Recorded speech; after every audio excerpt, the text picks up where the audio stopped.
Sir என்னோட பேர் வேதவள்ளி. நான் ஆக்சுவலாக ஒரு பேரண்ட்டு. சரி நீட்டு கஷ்டம்னு சொன்னதுனால நான் 96ல் +2 முடித்தேன்.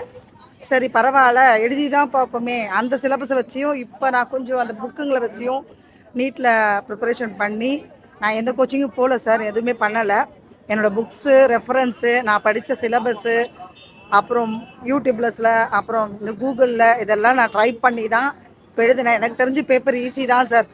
இன்னும் எனக்கு வந்து இது ஈஸியாக தான் இருக்குது. இப்போ இருக்கிற பிள்ளைங்களுக்கு தெரியல. ஆனால் மேபி நான் இன்னும் நல்லா ஒர்க் அவுட் பண்ணி தான் நல்லா பண்ணியிருப்பேனான்னு தெரியல.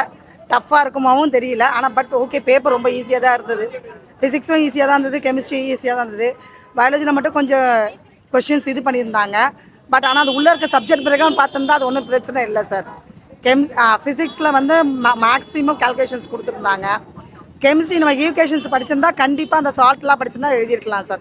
இதை தவிர்த்து வேறு எதுவும் சொல்கிறதா இல்லை. என் பசங்களுக்காக தான் வந்தேன். இது டஃப்பாக இல்லையான்னு பார்க்கலான்னு. என்னை பொறுத்த வரைக்கும் எனக்கு ஈஸியாக தெரிஞ்சுது, மற்றவங்களுக்கு எப்படின்னு தெரியல. இது நல்ல விஷயந்தான் சார். எல்லா பிள்ளைங்களுமே வந்து ஸ்ட்ரைட்டாக மார்க் எடுத்துகிட்டு அவங்களுக்கு நாலேஜ் இருக்கா நாலேஜ் இல்லையான்னு தெரியாமல் போய் டாக்டர் சீட்டும் எம்பிபிஎஸ் சீட்டும் பிடிஎஸ் சீட்டும் வாங்குறத விட இதில் நாலேஜ் வந்து எடுத்து போனால் அவங்க அடுத்த பேஷண்ட்ஸ் பார்க்கும்போது நமக்கு ஈஸியாக தானே சார் இருக்கும். இப்போ என் பிள்ளைங்க பெரிய வந்து படிக்கும் போது நீட்டில் மார்க் எடுத்து தான் அந்த யூஜிக்கே போனான். பிஜிக்கு ஃபஸ்ட்டு ஒரு மார்க் எடுத்தா 456.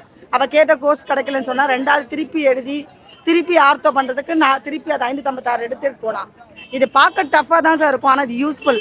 பின்னாடி ஃப்யூச்சருக்கு இது நல்லா தான் இருக்கும். பசங்க படிக்கிறதுக்கும் சரி, பேஷண்ட்ஸ் பார்க்கறதுக்கும் சரி, ஜென்ரல் நாலேஜ் இல்லாமல் எதுவும் பண்ண முடியாது சார். ஆனால் full and full 10th 11th maximum பார்த்தா 11th and 12th தான் சார். அந்த புக்கை தரோவாக பண்ணால் மட்டும்தான் இதை எழுத முடியும். இந்த நீட்டு கோச்சிங்கு இது எதுவுமே தேவையில்லை சார். 11th and 12th நல்லா பண்ணியிருக்கணும்.